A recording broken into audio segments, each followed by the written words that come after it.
رب العالمين والصلاة والسلام على سيد الأنبياء والمرسلين أما بعد أعوذ بالله من الشيطان الرجيم بسم الله الرحمن الرحيم الصلاة والسلام عليك يا سيدي يا رسول الله السلام عليك يا سيدي يا رسول الله وعلى آلك وأصحابك يا سيدي يا حبيب الله وعلى آلك وصحبك يا سيدي يا حبيب الله الصلاة والسلام عليك يا سيدي يا نبي الله الصلاة والسلام عليك يا سيدي يا نبي الله وعلى آلك وأصحابك يا سيدي يا نور الله وعلى آلك وصحبك يا سيدي يا نور الله نويت سنة الاعتكاف الحمدللہ عز و جل ہم نماز جمعہ کے لیے حاضر ہوئے ہیں۔ دعا ہے کہ رب تعالی ہماری اس ادنا سے حاضری کو اپنی بلند بارگاہ میں قبول و منظور فرمائے، اور جو کچھ اس جمعے میں بیان ہوگا اسے سننے کی، سمجھنے کی، اس کے اوپر عمل پیرا ہونے کی اور مجھے صحیح طرح بیان کرنے کی توفیق عطا فرمائے۔ آپ سب احباب کو یہ معلوم ہوگا کہ رجب کا مہینہ آنے والا ہے۔ آج ہو سکتا ہے اس کا چاند نظر آ جائے۔ رجب بیج بونے کا نام قرار دیا گیا ہے کہ یہ مہینہ بیج بونے والا ہے۔ کس چیز کا بیج؟ عبادات کا بیج۔ اور جو رمضان ہے وہ کاشتکاری کا ہے۔ ہمارے پیارے نبی صلی اللہ علیہ وسلم جب رجب کا مہینہ آتا تو یوں دعا مانگتے تھے۔ یہ دعا میرے اہل سنت بھی اکثر مانگتے ہیں، ہمیں بھی یہ مانگنی چاہیے، آقا علیہ السلام کے طریقے کے اوپر عمل ہو جائے گا۔ دعا ہے اللہم بارک لنا، سارے مرتبہ برکت کے طور پر پڑھیں اللہم بارک لنا فی رجب وشعبان وبلغنا رمضان۔ اس کا مطلب یہ ہے کہ اے اللہ ہمارے لیے رجب اور شعبان میں برکت عطا فرما اور ہمیں رمضان تک پہنچا دے، کہ ہمیں رمضان دیکھنا بھی نصیب ہو جائے۔ کتنی پیاری دعا ہے کہ رجب میں بھی برکت، شعبان میں بھی برکت، اور رمضان میں خیر و عافیت تندرستی کے ساتھ پہنچنے کی دعا ہے۔ اس کی باکثرت جو ہے وہ ذکر کریں، عادت بنائیں۔ اللہ تعالی ہم سب کے رجب شعبان سمیت ہر مہینے میں برکت عطا فرمائے اور ہمیں رمضان المبارک کا حقیقی معنوں میں ادب و احترام کرنے اور صحیح طریقے سے اللہ تعالیٰ کی بندگی کرنے کی توفیق عطا فرمائے۔ حضرت انس رضی اللہ تعالیٰ عنہ فرماتے ہیں رسول اللہ صلی اللہ علیہ وآلہ وسلم کی بارگاہ میں عرض کیا گیا ماہ رجب کو رجب کہنے کی وجہ کیا ہے؟ رجب کے کئی معنی ہیں، عظمت بھی ہے اور بھی کئی معنی ہے۔ تو آقا علیہ السلام نے فرمایا کیونکہ شعبان اور رمضان کے استقبال اور انہیں اچھی طرح گزارنے کے لیے اس مہینے میں کثرت کے ساتھ نیکیاں کی جاتی ہیں۔ یعنی اپنا مزاج جو ہے انسان اس مہینے میں نیکیاں کر کر پرہیزگاری والا، عبادت والا مزاج بناتا ہے، تو پھر اللہ تعالیٰ کی صحیح معنی میں جو بندگی ہے وہ بندگی جو ہے وہ کی جاتی ہے، وہ رمضان میں کی جاتی ہے۔ اس لیے ہم سب کو اس مہینے خوب بندگی جو ہے وہ، نیکیاں جو ہے وہ کرنی چاہیے۔ دوسرا یہ ہے کہ رجب کا جو مہینہ ہے یہ ان مہینوں میں سے ہے کہ جن کے اندر پہلے زمانے میں بھی لوگ اس مہینے کی تعظیم کیا کرتے تھے، اور اس مہینے عبادات جو ہے اس کو کرنے کی، خاص طور پر روزہ رکھنے کی بہت فضیلت ہے۔ چنانچہ آقا علیہ السلام نے فرمایا جنت کے اندر رجب نامی ایک نہر ہے، اگر کوئی ماہ رجب میں ایک بھی روزہ رکھ لے تو اللہ تعالیٰ اسے اس نہر سے جام پلا کر سیراب کر دے گا۔ اور حضرت ابو ہریرہ رضی اللہ تعالیٰ عنہ کی حدیث پاک رسول اللہ صلی اللہ علیہ وآلہ وسلم کے حوالے سے فرماتے ہیں کہ آپ علیہ السلام ماہ رجب کے رمضان کے روزوں کے بعد ماہ رجب و شعبان کے بکثرت روزے رکھتے تھے، یعنی مکمل طور پر بھی رکھ لیا کرتے تھے۔ یعنی حضور علیہ السلام کا اس مہینے جو آنے والا ہے اس کے اندر بکثرت روزے رکھنا کیا ہے، وہ ثابت ہے۔ ایک اور حدیث پاک میں حضرت عبداللہ بن عباس رضی اللہ تعالی عنہما سے مروی ہے کہ رسول اللہ صلی اللہ علیہ وآلہ وسلم نے فرمایا جو شخص 4 عظمت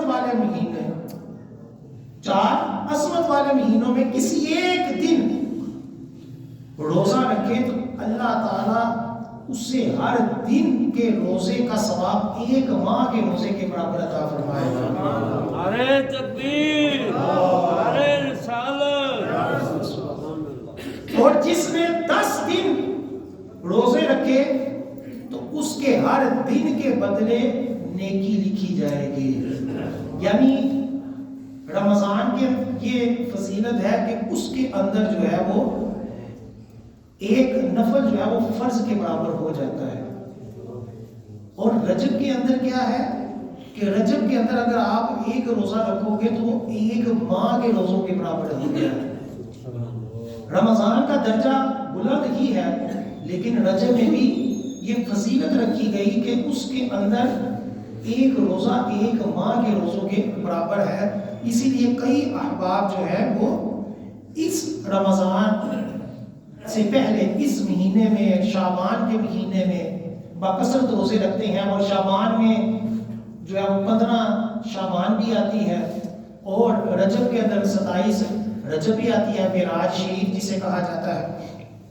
اسی طرح حضرت علی بن حسین اپنے والد سے روایت کرتے ہیں رسول اللہ صلی اللہ علیہ وآلہ وسلم نے ارشاد فرمایا جس نے ماہ رجب میں شب بیداری کی، یعنی رات کو عبادت کی اور دن میں روزہ رکھا تو اللہ تعالیٰ اسے بہشتی پھل کھلائے گا، جنت کے سبز جوڑے کو پہنائے گا، اور اسے اس شراب سے سیراب فرمائے گا جو جنتی ہے، جس کے اندر کوئی نشہ نہیں ہے، جس کے اندر کوئی جو ہے وہ لڑکھرانا نہیں ہے۔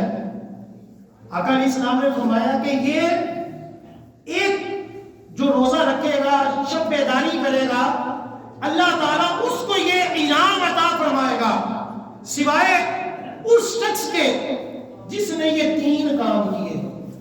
یعنی ہر گناہگار شخص اگر اس رجب کے اندر اللہ کی عبادت کرے، روزہ رکھے، تو اللہ تعالیٰ اسے جنتی انعامات عطا فرمائے گا سوائے 3 گناہوں کے۔ نمبر 1، ناحق قتل کیا، کسی کو قتل کرنا یہ بڑا سخت گناہ ہے کہ اس عظیم مہینے میں بھی اس کی بخشش، اس کے لیے یہ فضیلتیں عطا نہیں ہوئی۔ ہمارے یہاں لوگ اپنی آپ کو بدماش سمجھتے ہوئے، اپنا خاندانی ورثہ سمجھتے ہوئے چھوٹی چھوٹی بات پر لوگوں کو قتل کر دیتے ہیں، اور یہ سمجھتے ہیں کہ ہم نے بڑا کارنامہ سر انجام دے دیا، ہماری بڑی پہنچ ہے، بڑے تعلقات ہیں۔ لیکن اس دنیا میں بھی بعض اوقات عبرت کا نشان بنتے ہیں، اور آخرت کہاں جائے گی؟ آخرت میں تو نہیں نہ بچ سکیں گے۔ دنیا میں جتنے مرضی تعلقات ہوں، جتنی مرضی افسر یار دوست ہوں، لیکن کسی مظلوم کی خالی بد دعا جو ہوتی ہے یہ بھی بغیر کسی رکاوٹ کے رب کی بارگاہ میں جاتی ہے۔ اور ناحق قتل اس کا اس قدر بڑا گناہ ہے کہ جس طرح نیکیوں کے اندر، فرائض کے اندر سب سے پہلے قیامت والے دن نماز کے بارے میں پوچھا جائے گا، اسی طرح حقوق کے اعتبار سے، حقوق العباد کے اعتبار سے قیامت والے دن سب سے پہلے قتل کا مسئلہ پوچھا جائے گا، اور جو مقتول ہوگا اپنے قاتل کی گردن پکڑ کر رب کے حضور حاضر کرے گا کہ مولا اس سے پوچھ اس نے مجھے کیوں قتل کیا۔ سب سے پہلے اس کا حساب کرنا ہے۔ نیکیوں میں، عبادات میں نماز، اور حقوق العباد میں کون سا جرم؟ قتل۔ یہ سب سے پہلے ہوگا۔ تو حضور علیہ السلام نے رجب کی فضیلت فرمائی، فرمایا کہ جو شب بیداری کرے، جو اس مہینے میں روزہ رکھے، اللہ تعالیٰ اس کو جنتی لباس پہنائے گا، جنتی شراب پلائے گا، سوائے اس بندے کے کہ جس کے اندر 3 گناہ۔ نمبر 1 کیا ہے؟ قتل۔ دوسرا، یا صبح و شام اللہ کا نام لے کر کسی مدد طلب کرنے والے کی پکار کو سن کر اس کو نظر انداز کیا۔ یعنی ایک بندہ اللہ کا واسطہ دے رہا ہے کہ میری مدد کرو، اور ہم وہ مدد کر سکتے ہیں۔ ایک تو ہے کہ بھکاری جو لوگ مانگنے والے ہوتے ہیں کہ ایسے لوگوں کی ایموشنل بلیک میل کرتے ہیں، ٹھیک ہے، اللہ کا واسطہ دے کر، مدینے کا واسطہ دے کر ادھر ادھر، ان لوگوں کو تو دینا جائز نہیں ہے، کیونکہ یہ تو بھکاری ہے، پیشہ ور ہے۔ ایک ہے کہ واقعی کوئی مظلوم ہے اور ہم سے مدد مانگ رہا ہے اور ہم وہ مدد کر سکتے ہیں، اس کے باوجود اس کے مظلومیت کی طرف نظر نہ کریں، وہ جو واسطے دے رہا ہے ان واسطوں کی پرواہ نہ کرے، تو حدیث پاک میں فرمایا کہ اللہ تعالیٰ اس مہینے بھی عبادت کرنے والے کو وہ انعامات عطا نہیں فرمائے گا کہ جو بقیہ گناہ گاروں کو بھی عطا فرمائے گا۔ اس سے وہ لوگ بھی عبرت حاصل کریں جو سرکاری ملازمین ہیں، خاص طور پر جن کا کام ہی لوگوں کی خدمت ہے، اور اس کے اوپر وہ پیسے لیتے ہیں، چاہے پولیس والے ہوں، چاہے ڈاکٹر ہوں، چاہے پٹواری لوگ ہوں، چاہے کوئی بھی ہو۔ آج ہمارے ملک کا بیڑا غرق کرنے میں سرکاری ادارے سب سے پیش اپنی ڈیوٹیوں کو اگر یہ صحیح طرح انجام دیں، مظلوموں کی فریاد رسی صحیح طریقے سے کریں، تو ہمارا ملک بھی ترقی کرے اور ان کی بھی نجات کا سبب بن جائے۔ ہوتا کیا ہے آپ سب کو پتہ ہے کہ بندہ جو ہے وہ سرکاری ادارے میں اسے کوئی کام پڑ جائے تو وہ ذلیل ہو کر رہ جاتا ہے، اس کی کوئی فریاد رسی نہیں سننے والا ہوتا، وہ جتنے مرضی ترلے کر لے، منت سماجت کر لے، جب تک پیسہ نہ دکھاؤ، جب تک سفارش نہ ڈلواؤ، کوئی بھی بندہ اپنا کام صحیح طریقے سے سارے انجام نہیں دیتا۔ پھر یہ روتے ہیں کہ ملک ترقی نہیں کر رہا۔ ہم سب خود اپنا محاسبہ خود کریں گے، ہم نے اس ملک کی ترقی کے لیے کیا ایک کردار ادا کیا۔ جس کا جہاں دار رکھتا ہے وہ لگاتا ہے۔ اب جیسے یہ سموگ ہے، ابھی بھی لوگ اپنا سارا کوڑا کرکٹ رکھ کر سڑک کے اندر اس کو آگ لگا دیتے ہیں، اور یہی سمجھتے کہ میرے تھوڑے دن میں کی فرق پڑا۔ یہ جو تھوڑا تھوڑا کرتے کرتے پورے شہر کا بیڑا غرق ہو گیا، ٹھیک ہے۔ اسی طرح ایک بندہ بجلی چوری کر رہا ہے، وہ میری چوری کرنا کیوں نہ، میرے تک بڑا حکومت نے ظلم کیتے ہیں، وہ اسی طرح چوری کرتے کرتے ساری چوری کر رہے ہیں، اور وہی یونٹ جو ہے وہ ہم جیسے لوگوں کے اوپر پڑتے ہیں جو پہلے بل پورا دے رہے ہیں۔ اسی طرح یہ کمپریسر ہے گیس والا، ٹھیک ہے، ایک بندہ لگا کے کہتا ہے یار میری مجبوری ہے، وہ دیکھا دیکھی پورے محلے والے لگاتے ہیں، وہ بیچارہ کوئی غریب کوئی شریف آدمی ہے جو قانون سے ڈرتا ہے، جو شریعت کے احکامات کو ماننے والا ہے، وہ بیچارہ منہ دیکھتا رہتا ہے۔ کہنے کا مقصد یہ ہے کہ ہم سب اپنے اپنے طور پر اپنے اپنے عہدوں کو، اپنی اپنی ذمہ داریوں کو اگر صحیح طرح سر انجام دیں تو ہمارا ملک بھی ترقی کرے، ہماری دنیا بھی سنور جائے، ہماری آخرت بھی سنور جائے۔ تو اس حدیث پاک میں کیا فرمایا گیا کہ اس شخص کی عبادت اس شخص کے لیے جنتی انعام نہیں ہے اس کے لیے کہ جس کو ایک مظلوم شخص اللہ تعالیٰ کا واسطہ دے اور پھر بھی وہ اس کو کیا کرے، نظر انداز کرے۔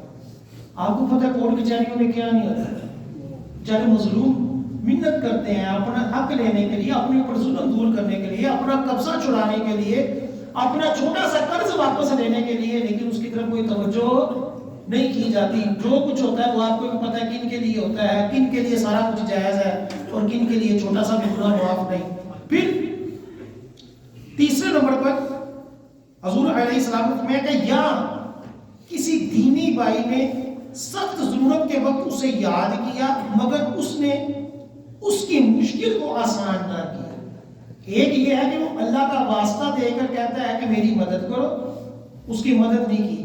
دوسرا یہ ہے کہ کسی مسلمان بھائی نے سخت ضرورت کے وقت اسے یاد کیا کہ یار مجھے قرض دے دو، یا میری یہ مدد کر دو، میرے ساتھ چل جاؤ، یا کسی کو خون کی ضرورت ہے ایمرجنسی، تو ہم کر سکتے ہیں۔ ایک ہے کہ میں کر ہی نہیں سکتا، میرے پاس گنجائش نہیں ہے، میرے پاس پیسہ ہی نہیں ہے، یا میں خود کمزور ہوں، میں خون نہیں دے سکتا، چلو یہ تو مجبوری ہے، لیکن سب کچھ ہے بس ویسے ہی نہیں، میرے ہی یاد نہیں، حالانکہ اس کو کوئی اور جگہ سے ملتا بھی نہیں وہ مسئلہ۔ ہمارے یہاں جو سودی نظام رائج ہوا اس کی وجہ یہی ہوئی کہ لوگ قرض دینا چھوڑ گئے، اور دوسری طرف کیا ہوا کہ قرض لینے والے مجبوریاں بتا کر قرض لے لیتے ہیں، رو رو کر قرض لے لیتے ہیں، اور ادائیگی کرتے وقت بدمعاش بن جاتے ہیں۔ لیتے وقت مظلوم، دیتے وقت کیا ہے بدمعاش، جا نہیں دینا جو ہوتا ہی کرنا۔ اس وجہ سے لوگوں نے کیا کیا، قرض دینا چھوڑ دیا، اور جو حقیقی مجبور تھے جن کو واقعی قرض دینا چاہیے تھا وہ بینکوں سے سودی قرض دینا شروع ہو گئے۔ اس طرح ہمارا جو معاشرہ ہے وہ سود کی لپیٹ میں چلا گیا۔ اگر ہم حقیقی طور پر واقعی کسی کی مدد کرنے والے ہوتے اور جس کی مدد کی گئی وہ احسان فراموش نہ ہوتا، وہ بر وقت قرض ادا کرتا۔ حدیث پاک میں فرمایا گیا مطل الغنی ظلم، کہ جس مقروض کے پاس پیسہ ہے لیکن پھر بھی وہ اپنا قرض ادا نہیں کر رہا، ٹال مٹول کر رہا ہے، وہ ظالم ہے، وہ گناہگار ہے، مسلسل گناہ اس کے کھاتے جا رہا ہے۔ ہمارے یہاں کاروباری لوگوں میں بھی یہی چلتا ہے، چھوٹا موٹا تاجر ہو اس کا پیسہ دبائی رکھتے ہیں، وہ ترلے لیتا رہتا ہے کہ ضرور دے دو، میں نے آگے اپنا نظام چلانا ہے، میں نے اپنے ملازموں کو دینا ہے، کوئی عید والے دن یا رمضان میں یا مہینے بعد بینکوں میں اس کے کروڑوں روپے پڑے ہوتے ہیں، وہاں سے نہیں نکالنا، جہاں سے کہیں نفع آئے گا تب دینا ہے۔ اس لیے ہمارا کاروبار بھی تباہ ہوتا گیا۔ یہ حقیقت ہے۔ اگر ہم آج بھی ایک ہی حدیث پاک کے اوپر عمل کریں کہ کیا فرمایا، کسی کو پتہ نہ کرو، کسی کے اللہ کا واسطہ دے کر اگر تم سے کوئی کام ہے وہ کام کر دو، کوئی تمہارے پاس مدد کے لیے آ گیا اور تم مدد کر سکتے ہو تو مدد کر دو، تو کیا ہے یہ معمولی کام کر دو، اور رجب کے مہینے میں شب بیداری کرتے ہوئے ایک روزہ رکھ لو، اللہ تعالیٰ جنتی نعمتیں عطا فرمائے گا۔ جس طرح اللہ تعالیٰ کی رحمت بڑی وسیع ہے، اللہ تعالیٰ بخشنے پہ آئے تو معمولی سے عمل پر بخش دیتا ہے، اسی طرح اللہ تعالیٰ کی گرفت بھی مضبوط ہے۔ کسی ایک گناہ کے اوپر اللہ تعالیٰ جب پکڑتا ہے تو انسان ذلیل ہو کر رہ جاتا ہے، انسان کا سب کچھ تباہ ہو جاتا ہے۔ اللہ نے قرآن پاک میں یہ نہیں فرمایا کہ میں اپنے بندے کی ہر خطا معاف کر دیتا ہوں، بلکہ یہ فرمایا یعفو عن کثیر، کہ کثیر خطائیں معاف کر دیتا ہوں، درگزر کرتا ہوں، لیکن یہ نہیں فرمایا کہ ہر خطا معاف ہے۔ ایک انسان کی ایک خطا جب کھل جائے، ایک گناہ لوگوں کے سامنے آ جائے، انسان کس قدر ذلیل ہوتا ہے۔ آپ سب کو پتہ ہے سوشل میڈیا میں کسی کی ایک ویڈیو شیئر ہو جائے، وائرل ہو جائے، وہ اگر بے لباس ہے یا ویسے ہی کوئی کام کر رہا ہے یا ویسے ہی بے مربت والا کام کر رہا ہے تو اس کی ساری عزت ختم ہو گئی۔ اس لیے اللہ تعالیٰ کی گرفت سے بھی ڈرنا چاہیے۔ ہم بے باک ہو گئے، ہم سمجھتے بس ہم حضور کے امتی ہیں تو بس جو مرضی کریں، پھر نعت خوانوں نے بھی ہمیں ٹکٹیں دے دی جنتیوں کی، بس تم سارے جنتی ہو کہ بس میلاد کروا لیا کرو، جس کی وجہ سے ہم بعض دفعہ یہ سمجھتے ہیں کہ میں اگر کوئی چھوٹا سا کام کرتا ہوں، میں کوئی چھوٹی سی نیکی کرتا ہوں تو میں بس بخشیا ہوا ہو گیا. یہ نہیں. اللہ کے جو ولی تھے، جو نیکوکار ہوتے ہیں، وہ نیکیاں کر کے بھی اللہ سے ڈرتے ہیں. اور ہم گناہ کر کے بھی امیدیں لگائے بیٹھے ہیں، خالی پیپر دے کے آ جائیں اور کہیں کہ ہو سکتا ہے میں پاس ہو جاؤں. یہ سوائے حماقت کے اور کچھ بھی نہیں ہوتا. کچھ نہ کچھ تو عمل کرنا ہی پڑتا ہے، کچھ نہ کچھ تو لکھنا پڑتا ہی ہے. اسی طرح یہ زندگی جو ہے، یہ جو سانسیں ہیں، یہ اعمال کا نام ہے. پہلے اسلام لاؤ، یہ بنیاد ہے. صحیح عقیدہ بنیاد ہے. پھر اس کے اوپر کیا ہے؟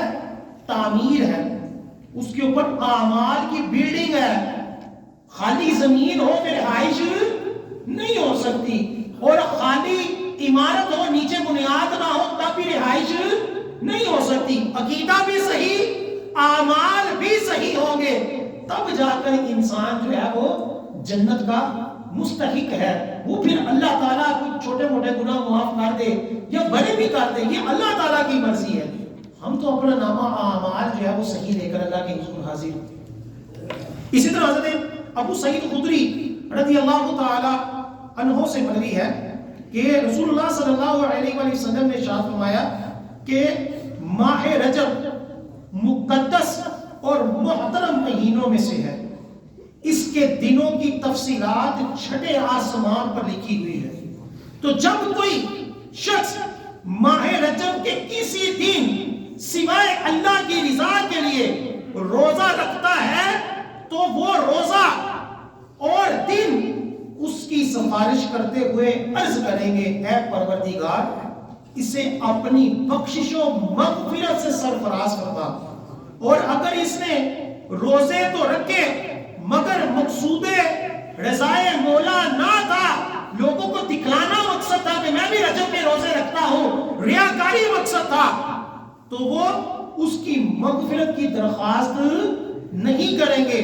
اور اس سے کہا جائے گا نفس نے تجھے دھوکے میں رکھا اور خیر کی اس توفیق سے محروم رکھا. یعنی روزہ ہو یا کوئی بھی عمل ہو، فقط اللہ کی رضا کے لیے ہو. صرف ایک روزہ رکھ لو تو فرشتے وہ دن وہ روزہ اس کے لیے اللہ تعالیٰ کی بارگاہ میں بخشش و مغفرت کی دعا کریں گے.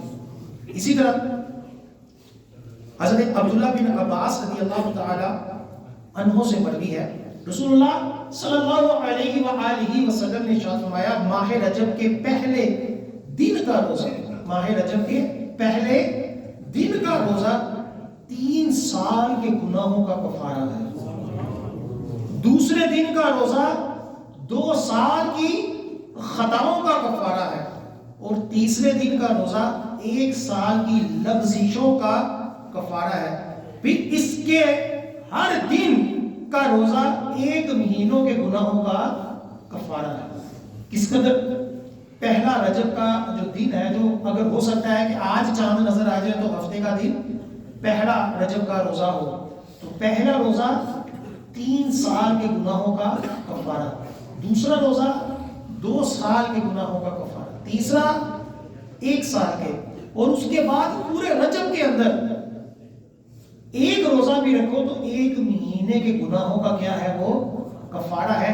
کس قدر عظیم مہینہ، برکتوں والا مہینہ، نعمتوں والا مہینہ، اور حضور علیہ السلام نے اس مہینے کو بابرکت مہینہ، عظیم مہینہ، محترم مہینہ قرار دیا کہ اللہ کے نزدیک جو 4 مہینے ہیں ان میں ایک کون سا ہے؟ وہ رجب کا مہینہ ہے کہ یہ اللہ کے حضور محترم عظمت والا مہینہ ہے. اسی طرح حضرت عبدالعزیز بن سعید شامی روایت کرتے ہیں رسول اللہ صلی اللہ علیہ وآلہ وسلم نے ارشاد فرمایا کہ رجب اللہ سبحانہ تعالی کا مقدس مہینہ ہے. جس نے ماہ رجب میں 1 دن روزہ رکھا تو اسے پورے 1 ماہ روزہ رکھنے کا ثواب عطا کیا جائے. اچھا، پہلی حدیث پاک میں کیا فرمایا گیا؟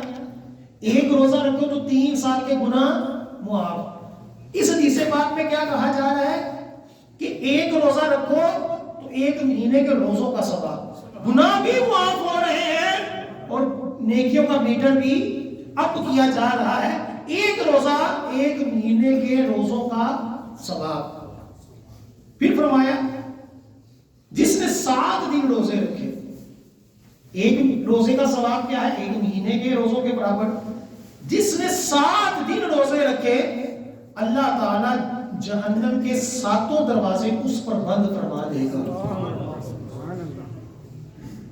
جس نے 8 روزے رکھے، جنت کے 8 دروازے اس کے لیے کھول دیے جائیں گے۔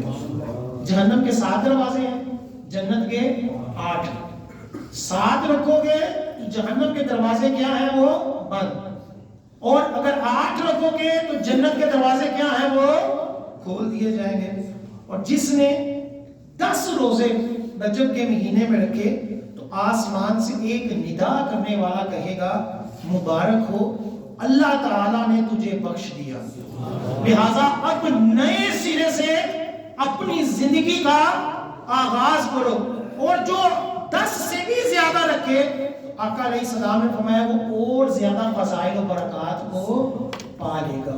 اس لیے کئی لوگ جو ہے وہ بکثرت روزے رجب کے مہینے میں رکھتے ہیں۔ آج کل تو ویسے بھی سردی ہے، پانی ویسے ہی سردیوں میں کم پیتے ہیں، پیاس بھی کم لگتی ہے، اور ویسے بھی کئی جگہوں پر چھٹیاں ہیں، کئی جگہوں پر لیٹ کام کاج چل رہے ہیں، تو اصل مغرب تھوڑے ہی عرصے میں ایسا لگتا ہے کہ شام بھی ہو گئی ہے۔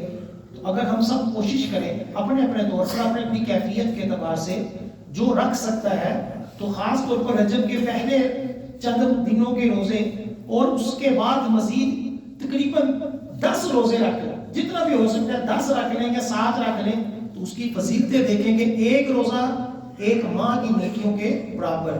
اگر 7 روزے رکھیں تو جہنم کے 7 دروازے اس کے اوپر بند، 8 رکھیں تو اس کے اوپر جنت کے 8 دروازے کھول دیے جائیں گے، اور اگر 10 رکھیں تو بخشش کی بشارت عطا فرمائی جائے گی۔ اسی طرح حضرت انس رضی اللہ تعالی عنہ سے مروی ہے، رسول اللہ صلی اللہ علیہ وآلہ وسلم نے ارشاد فرمایا جو شخص ہر حرمت والے مہینوں میں جمعرات، جمعہ اور پیر والے دن یہ 3 روزے رکھے تو اس کے نامہ اعمال میں 700 سال کا ثواب عطا کیا جائے گا۔ حرمت والے مہینوں میں جیسا میں نے پہلے کہا رجب بھی ہے، تو جو رجب میں 3 دن جمعرات، جمعہ اور پیر، اس کو روزے رکھے تو اللہ تعالیٰ کیا فرمائے گا، اس کو جو ہے وہ 700 سال کا ثواب۔ یہ اب سینچر لکھا ہوا ہے، سینچر شاید ہفتے کو کہتے ہیں یا پیر کو کہتے ہیں، مجھے اس وقت ذہن میں نہیں ہے۔ جو حدیث پاک کے الفاظ ہیں وہ یہی ہے کہ الخمیس والجمعہ والسبت، ہفتے والے دن بنتا ہے، یعنی جمعرات، جمعہ اور ہفتہ، یہ 3 دن روزے رکھے حرمت والے مہینوں میں جس میں رجب بھی ہے، اللہ تعالیٰ اس کو 700 سالوں کا ثواب عطا فرمائے گا۔ حضرت عبداللہ بن عباس رضی اللہ تعالی عنہ سے مروی ہے، رسول اللہ صلی اللہ علیہ وآلہ وسلم نے ارشاد فرمایا جس نے 4 مہینے مقدس جو ہے میں کسی ایک دن روزہ رکھا تو اللہ تعالیٰ ہر دن کے بدلے 1 ماہ کے روزوں کا ثواب عطا فرمائے گا، اور جس نے 10 دن روزے رکھے تو ہر دن کے بدلے 1 نیکی ثواب عطا فرمائے گا۔ کتنی فضیلت ہے رجب کے مہینوں میں روزے رکھنے کی، اور انشاءاللہ عز و جل ہو سکتا ہے کل یا پرسوں پہلی رجب ہو، اللہ تعالیٰ ہمیں اس روزوں کی فضیلتیں عطا فرمائے۔ اسی طرح حضرت عروہ رضی اللہ تعالیٰ عنہ فرماتے ہیں کہ حضرت عبداللہ بن عمر رضی اللہ تعالیٰ عنہ نے فرمایا کہ ماہ رمضان کو رمضان اس لیے کہتے ہیں کہ اس میں موسم خزاں کی مانند گناہ جھڑتے ہیں۔ رمضان کو گناہ جھڑتے ہیں جس طرح کہ خزاں پہ پتے گرتے ہیں۔ ماہ شوال کو شوال اس بنیاد پر کہتے ہیں کہ وہ بھی گناہوں کو ایسے ہی جاڑ دیتا ہے جیسے اونٹنی اپنی دم سے گندگی کو جاڑ دیتی ہے۔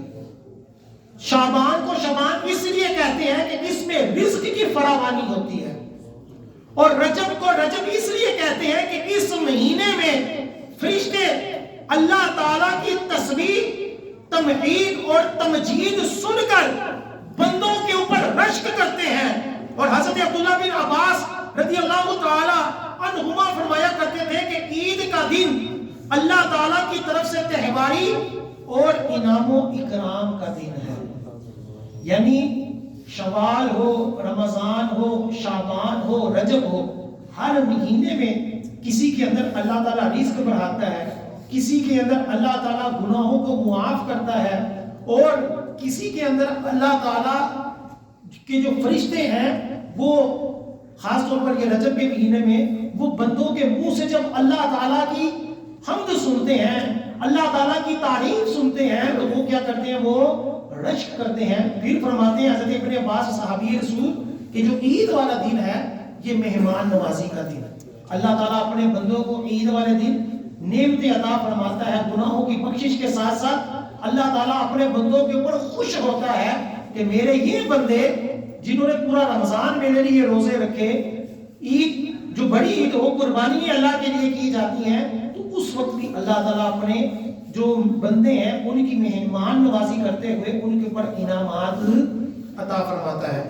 اسی طرح حضرت جابر رضی اللہ تعالیٰ، جابر بن عبداللہ رضی اللہ تعالیٰ عنہ فرماتے ہیں رسول اللہ صلی اللہ علیہ وسلم فرمایا کہ جسے اللہ کے فضل و کرم سے میرے متعلق کوئی بات پہنچی، یہ حضور فرماتے ہیں کہ جسے اللہ کے فضل و کرم سے میرے متعلق کوئی بات پہنچی اور اس نے محض ثواب کی امید پر اللہ کی ذات پر کامل بھروسہ کرتے ہوئے اس پر عمل کیا، تو اللہ تعالیٰ اس کو اجر سے محروم نہ فرمائے گا، اگرچہ وہ حقیقتاً میری بات نہ ہو۔ یہ بڑی اہم حدیث پاک ہے کہ بعض دفعہ ہم کسی کو حدیث سناتے ہیں نا، خاص طور پر بد مذہبوں کو، تو وہ فوراً کہہ دیتے ہیں اپنے عقیدے کی نہ ہو تو کہتے ہیں نہیں یہ ضعیف ہے، جھوٹی ہے۔ اب حضور کیا فرماتے ہیں کہ جس نے میرے متعلق کوئی بات سنی کہ کسی نے کوئی حضور کی حدیث پیش کی، اس کے اندر لکھا ہوا تھا کہ لو جی فلاں کام کرو گے تو اللہ تعالیٰ یہ عطا فرمائے گا، فلاں روزہ رکھو گے تو اللہ تعالیٰ یہ عطا فرمائے گا، اس نے زیادہ گہرائی میں جائے بغیر بس حضور کا نام آیا اور اس کے اوپر سر تسلیم خم کرتے ہوئے وہ عمل کر دیا، تو حضور فرماتے ہیں اللہ تعالیٰ اس کو وہ اجر عطا فرما دے گا اپنی رحمت کے صدقے، اپنے فضل و کرم سے، اگرچہ وہ حدیث میری صحیح نہ بھی ہو، لیکن جو بندہ عمل کر رہا ہے وہ تو حضور کے صدقے ہی کر رہا ہے نا، وہ تو حضور کا نام سن کر ہی کر رہا ہے، تو اللہ تعالیٰ اس کو وہ عطا فرما دے گا۔ یہ حدیث پاک خاص طور پر یہ رجب اور 15 شعبان کے حوالے سے بڑی اہم ہے کہ ان دونوں مہینوں کے اندر بد مذہبوں کی طرف سے پوسٹیں شروع ہو جاتی ہیں کہ یہ رجب کے روزوں کی کوئی فضیلت نہیں، کوئی فضیلت نہیں، یہ ساری حدیثیں ضعیف ہیں، ضعیف ہیں، حالانکہ اس کے اوپر صحیح حدیث بھی موجود ہے۔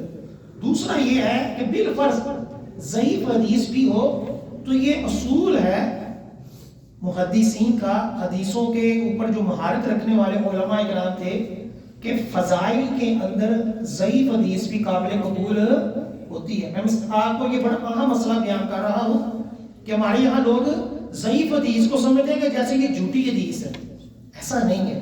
ضعیف حدیث کا معنی ہے کمزور حدیث، یعنی اتنی مضبوط نہیں، لیکن حدیث تو ہے، ٹھیک ہے، کمزور ہے، اس لیے اس کو کہتے ہیں کہ وہ فضائل میں معتبر ہے۔ فضائل کیا ہوتے ہیں کہ اگر آپ کو کسی نے کہا کہ یار یہ درود شریف پڑھنے کی یہ فضیلت ہے، یا نماز، نفلی نماز پڑھنے کی یہ فضیلت ہے، یا نفلی روزہ رکھنے کی یہ فضیلت ہے، یا قرآن پاک کی فلاں سورت پڑھنے کی یہ حدیث ہے، یہ فضیلت ہے، تو در حقیقت نفلی نماز ویسے ہی ثواب ہے، چاہے کوئی اس کے اوپر حدیث ہو یا نہ ہو، نفل تو ویسے ہی ثواب ہے۔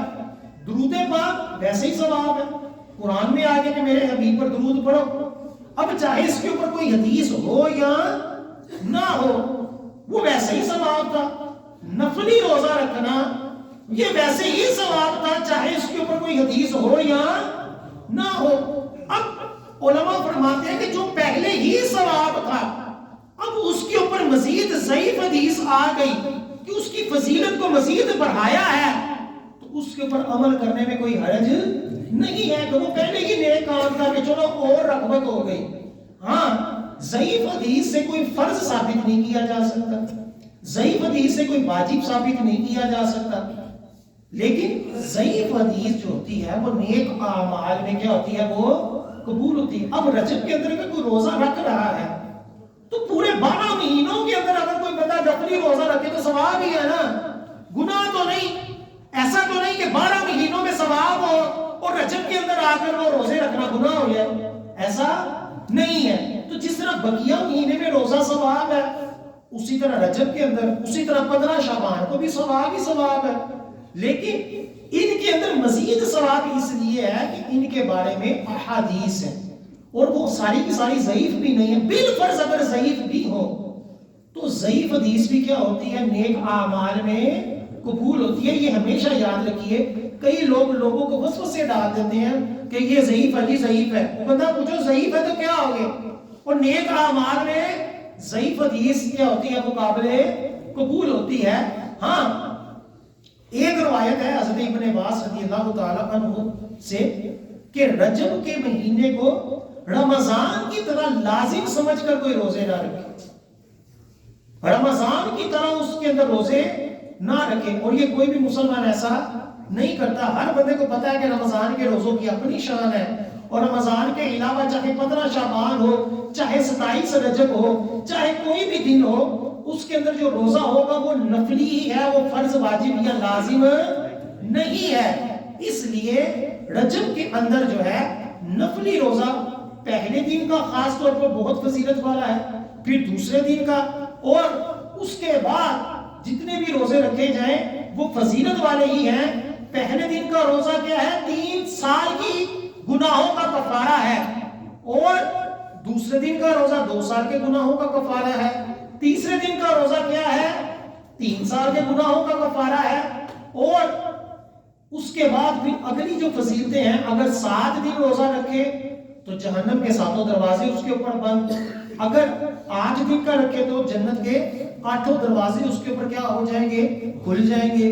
تو یہ حدیثیں جو ہیں وہ ویسے بھی موجود ہیں کہ وضو کے بعد اگر بندہ آسمان کی طرف انگلی کر کر یا آسمان کی طرف چہرہ کر کر کلمہ شہادت پڑھے تو اس کی بھی فضیلتیں اس طرح کی ہیں۔ تو کئی چھوٹے چھوٹے اعمال کے اوپر جنت کی بشارتیں کیا ہوتی ہیں، موجود ہوتی ہیں۔ تو جب چھوٹے سے عمل کے اوپر جنت کی بشارت ہے تو روزہ تو اس سے بھی مشقت والا کام ہے۔ اور حضور علیہ السلام تو بکثرت روزے رکھتے تھے، عام دنوں کے اندر بھی رکھتے تھے، اور جو پہلی حدیث پاک پیش کی گئی کہ حضور علیہ السلام رجب کے اندر بکثرت روزے رکھتے تھے، بلکہ پورا پورا مہینہ بھی رجب اور شعبان کیا کرتے تھے، وہ روزہ رکھ لیتے تھے۔ اسی لیے حضور علیہ السلام نے شعبان کے بارے میں فرمایا کہ شعبان میرا مہینہ ہے، رجب اللہ کا مہینہ ہے، اور رمضان میری امت کا مہینہ ہے۔ نعرہ تکبیر، نعرہ رسالت۔ یعنی رجب کے اندر اللہ کی بندگی کی جائے اور اللہ کی رضا کے لیے روزے رکھے جائیں، جیسا کہ جسے بات پڑھی گئی کہ اگر رجب کے مہینے میں بندہ اللہ کی رضا کے لیے روزے رکھے تو فرشتے اس کے لیے بخشش کی دعا مانگتے ہیں کہ مولا اس کو بخش دے، اور اگر اللہ کی رضا مقصد نہیں ہے تو پھر کوئی نیکی قبول نہیں ہے۔ اب رجب کس کا مہینہ ہے؟ اللہ تعالیٰ کا، بیج بونے کا، کہ رجب کے اندر ہم نیکیاں شروع کریں۔ جو صحابہ کرام ہوتے تھے ان کے بارے میں روایتوں میں آتا ہے کہ یہ اپنے آپ کو رجب سے پہلے زکاتیں دے کر، قرض ادا کر کر، دیگر اپنے معاملات کو کلیئر کر کر رجب سے عبادت پہ لاگے جاتے تھے کہ رجب جو ہوتا ہے اس سے جب عبادت کرنا شروع کریں گے تو رمضان میں پھر کیا ہو جائے گی، وہ عادت ہو جاتی ہے. رمضان میں کیا ہوتی ہے؟ پھر مضبوطی آ جاتی ہے. آپ دیکھیں رمضان میں ہم ڈائریکٹ جب نیکیاں کرنا شروع ہوتے ہیں تو پہلے دن کتنی مزے بڑی ہوتی ہے. فجر کے وقت ایسا لگتا ہے کہ جیسے جمعہ ہو رہا ہے. ٹھیک ہے، 3-4 دنوں کے بعد تراویح کے اندر ایک صف ہو جاتی ہے، فجر میں بھی رش کم ہو جاتا ہے. وجہ کیا ہوتی ہے کہ ہمارا جو جسم ہے وہ نیکیوں کا عادی نہیں ہوا ہوتا. شروع میں جوش آتا ہے، پھر ٹھنڈے ہو جاتے ہیں. حالانکہ ہم سب چاہتے ہیں کہ نمازی بن جائے. جیسے یہ پنکھا اگر کوئی چل رہا ہو اور آپ پنکھے کو بند کریں گے تو وہ ایک دم سے نہیں بند ہوتا، وہ گھومتا اینڈ میں جا کر کیا ہوتا ہے؟ وہ بند ہوتا ہے. اسی طرح جو رمضان آتا ہے ہم سب مسلمان چاہتے ہیں کہ اس کے اندر ہم نیکیاں کریں، لیکن ہمارا جسم جو ہوتا ہے وہ نیکیوں کا عادی نہیں ہوتا. وہ تراویحوں میں کھڑا ہونے کا عادی نہیں ہوتا، وہ نماز با جماعت پڑھنے کا عادی نہیں ہوتا. اس لیے شریعت نے ہمیں کیا کیا؟ ہمیں پہلے رجب اور شعبان دیا. اپنے جسم کو پہلے ان مہینوں میں اللہ کی بندگی کے لیے عادی بنا لو، نیکیاں کرنی شروع کر دو، پھر دیکھو رمضان تمہیں کیا لذت دیتا ہے. پھر وہ بزرگ جن کے بارے میں کتابوں میں لکھا ہے کہ 6 ماہ پہلے رمضان آنے سے 6 ماہ پہلے رمضان کو یاد کرتے تھے، اس کی تیاری کرتے تھے، اس کی امیدیں لگاتے تھے. اور جب رمضان گزر جاتا تھا تو 6 ماہ تک اس کا افسوس کرتے تھے کہ رمضان چلا گیا، رمضان جیسا مہینہ چلا گیا. وجہ کیا تھی؟ انہوں نے اپنے جسموں کو رمضان کے لیے عادی بنایا ہوا تھا، رمضان کے لیے کیا کیا ہوا تھا؟ تیار کیا ہوا تھا. اس لیے ہمارے پیارے نبی صلی اللہ علیہ وسلم فرمایا اگر میری امت کو پتہ چل جائے نا کہ رمضان کی فضیلت کیا ہے تو یہ تمنا کرے کہ سارا سال ہی رمضان ہے. ہم تو یہ کہتے ہیں کہ چاند نظر آ جاوے صحیح، کسی طرح آ جاوے صحیح. مولویوں کو بھی گالیاں نکالتی ہیں کہ چاندنی نظر کرنے آگے ساڑھی عید کھا گئے ساڑھی عید. حالانکہ جو بزرگ ہوتے تھے وہ کیا کہتے تھے کہ یہ رمضان ختم ہی نہ ہو، کہ رمضان کی فضیلتیں، رمضان میں اللہ تعالیٰ کا جو قرب تھا، رمضان میں جو نورانیت تھی، رمضان میں جو دلوں کی پاکیزگی تھی، ان کی اس لیول پہ ہوتی تھی جو جہاں تک ہمیں نہیں پہنچ سکتے. ان کی عبادات کے اندر ان کو وہ لذت ملتی تھی جو ہمیں نہیں ملتی، جس کی وجہ سے ہم جلدی نماز پڑھنے کے عادی ہوتے ہیں. ورنہ وہ بزرگ بھی تھے کہ جو 2 رکعتوں کے اندر پوری رات گزار دیتے تھے. وہ حضور غوث پاک بھی تھے جو پوری رات نماز کے اندر پورا قرآن پاک ختم کیا کرتے تھے. وجہ کیا تھی؟ وجہ وہی تھی کہ عبادت کی لذت مل جانا. حدیثوں میں اس کی ترغیب دی گئی. اور یہ لذت جس کو مل جائے تو جس طرح ہمیں کھانے سے سرور ملتا ہے، جس طرح ہمیں اپنی مرادیں پانے سے سرور ملتا ہے، اللہ والوں کو عبادت سے اس طرح سرور ملتا ہے، ان کو اس طرح لذت ملتی ہے. اور وہ پھر اپنے آپ کو عبادت ہی کے اندر رکھتے ہیں کہ وہ چاہتے ہیں کہ یہ لذت جو ہے وہ ہماری ختم نہ ہو. ایک تابعی بزرگ ہیں، ان کو قرآن کے ساتھ ایسی لذت تھی، ایسی رغبت تھی. تابعی بزرگ ہیں، کتابوں کے اندر بڑی سند کے ساتھ ان کا یہ واقعہ لکھا ہوا ہے کہ انہوں نے رب تعالیٰ کی بارگاہ میں دعا کی، مولا اگر قبر میں کسی کو قرآن پڑھنے کی اجازت ملے تو مجھے عطا فرما دے. تو جب اس کو دفنایا گیا نا تو دفناتے ہی جب وہ دیکھا گیا کہ وہ بھی پوری قبر بھی بنی نہیں تھی تو وہ اٹھ کر قرآن پاک پڑھنا شروع ہو گیا. یہ کتابوں کے اندر، مستند کتابوں کے اندر. اور یہ ان کے لوگوں کے اوپر ہم دلیل دیتے ہیں کہ جو کہتے ہیں جی مردے کو کیا پتا وہ مار گیا مردود نہ فاتحہ نہ درود. تابعی بزرگ کا یہ واقعہ ہے کہ وہ قرآن کے عادی تھے اور وہ چاہتے تھے کہ قبر کے اندر اگر کسی کو قرآن پڑھنے کی اجازت ملے تو وہ مجھے ملے. کیوں؟ اس کو قرآن پڑھنے سے وہ سرور ملتا تھا جو ہمیں اس لیول کا نہیں ملتا. اس لیے ہم جلدی کہتے ہیں کہ رمضان میں قرآن ختم کرنا ہے. قرآن کا جو سرور ہے، جو قرآن کی لذت ہے، اللہ تعالیٰ ہمیں وہ بھی عطا فرمائے. اللہ تعالیٰ ہمیں رجب میں بڑھ چڑھ کر نیکیاں کرنے کی توفیق عطا فرمائے. ابھی اذان ہوگی، اس کے بعد آپ سنتے ہیں.